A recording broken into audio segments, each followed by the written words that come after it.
Muchísimas gracias. Yo voy a abordar prácticamente los elementos más relevantes de todas las presentaciones y en ese sentido, pues no habría mucho que yo quisiera aportar. No está bien la diapositiva en la presentación, no se está presentando bien, pero voy a continuar. La idea de trabajar el tema de la competitividad del rol de las instituciones de educación superior es bastante complejo por el tema del contexto. Entonces, yo podría hacer una síntesis de que en diferentes niveles, en el nivel microcompetitivo, pues habría que apoyar e identificar nuevas formas de producción. Ya Luis Felipe hablaba de ese liderazgo que tienen que tener las empresas, de buscar nuevos mercados. Entonces, en últimas, las instituciones de educación superior tienen un rol en generar algunos conocimientos nuevos, pero necesitan esa colaboración de las empresas para hacerlo, y a su vez las empresas requieren todo este recurso adicional que no tiene. Desde la perspectiva de los trabajos colaborativos para crear entornos que puedan estar fundamentados en una cultura de la innovación. Entonces, se hablaba de este tema desde la visión de Johnny, por ejemplo, de cómo la educación y cómo la comunidad ha tenido que tomar decisiones y de alguna forma hacer realidad lo que ellos necesitan en la infraestructura, que no sería lo ideal, pero que muestra una iniciativa. Y yo creo que una debilidad de los sistemas nuestros es precisamente ese, que todo el mundo está queriendo trabajar para hacer cosas, pero en realidad el sector que necesita dinamizar mucho más su participación en este tema de la competitividad y la innovación es precisamente el sector sociedad. Si no tenemos gente que quiere pagar más por un producto de mejor calidad, entonces los mercados no están atendiendo esas lógicas de demanda que se quieren. Entonces el nuevo conocimiento en realidad no es tan atractivo para las empresas, porque ninguna empresa va a invertir en adquirir la nueva tecnología si no ve que eso va a redundar en beneficios financieros en términos del mercado. Otro aspecto importante ya en el ámbito mesocompetitivo es el diseño y la implementación de programas innovadores.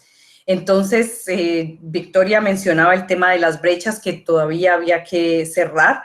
Héctor Samuel estaba conversando acerca de los avances que se han tenido para poder desarrollar proyectos y experiencias exitosas, que si bien son una muestra de que somos capaces de hacer las cosas, no es la situación generalizada en toda la región y las asimetrías son mucho más grandes y la forma como todo se puede manejar no está tan estandarizada para poder generar una solución que inmediatamente pueda cubrir todo el resto de demandas que existen, tanto en sectores rurales como en sectores urbanos.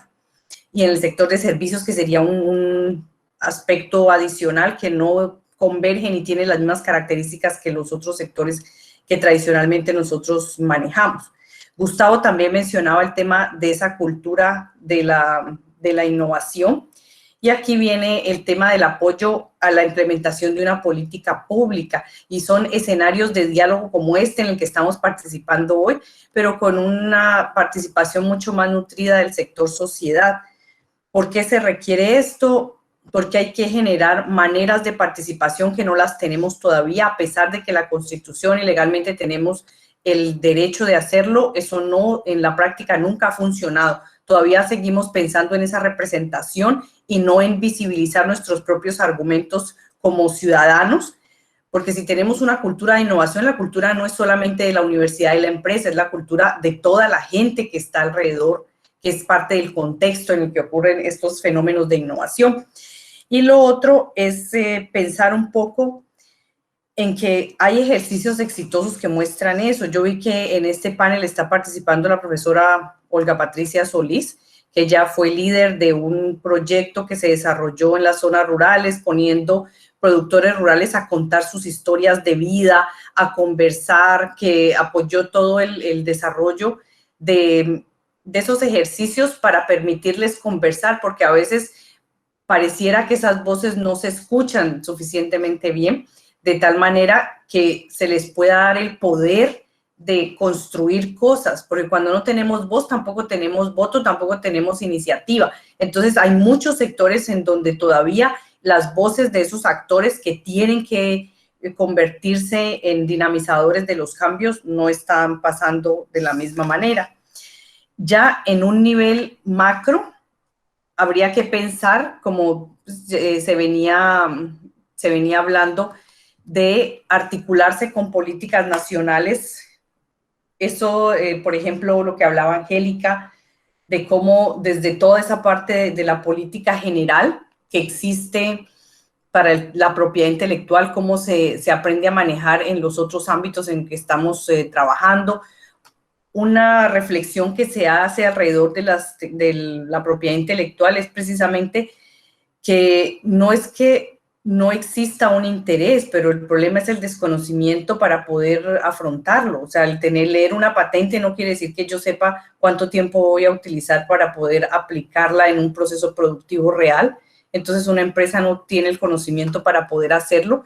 La universidad tampoco tiene el conocimiento en general para volverlo eso un negocio, porque hay otras universidades en el mundo que saben cómo volver una patente un negocio y saben cómo capitalizar ese conocimiento. Nosotros todavía estamos aprendiendo. Entonces, de alguna manera, nuestro sistema tiene una característica y es que todos estamos aprendiendo y todos estamos progresando, quizá no con la velocidad que quisiéramos, pero de alguna manera seguimos una lógica de que todos reconocemos que hay un esfuerzo y hay una posibilidad de hacer las cosas mejor. Sin embargo, todavía hay mucho trabajo para hacer. Yo diría que los nuevos ejercicios que se han planteado desde regalías, desde esta iniciativa, como de estos conversatorios, desde el sector educativo, todo el mundo hace grandes esfuerzos para poder catapultar un proceso de competitividad, pero hasta que no logremos como sistema integrar a todos los actores y que todas estas iniciativas puedan demostrar una unificación en el impacto, vamos a tener todavía más procesos que van muy lentamente hacia un final que es lo que nosotros queremos, un final adecuado para los problemas que tenemos. Y no es que no vayan a aparecer nuevos problemas, pero pues queremos hacer una transición, una evolución en el sistema productivo que tenemos. Y todavía hay muchos retos a ese respecto. Esa es mi intervención. Muchísimas gracias.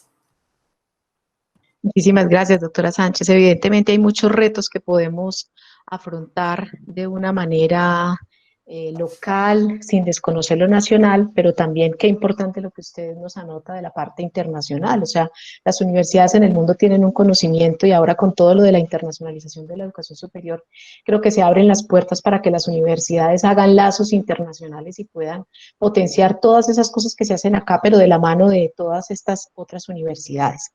Vamos a pasar entonces a una ronda de preguntas. Yo tengo aquí una pregunta de la señora Nubia Andrade para el doctor Rebolledo. Voy a permitirme leer primero esa, doctor. Dice que ¿cuál sería el proceso que deben realizar los nuevos emprendedores para buscar el apoyo de la empresa privada?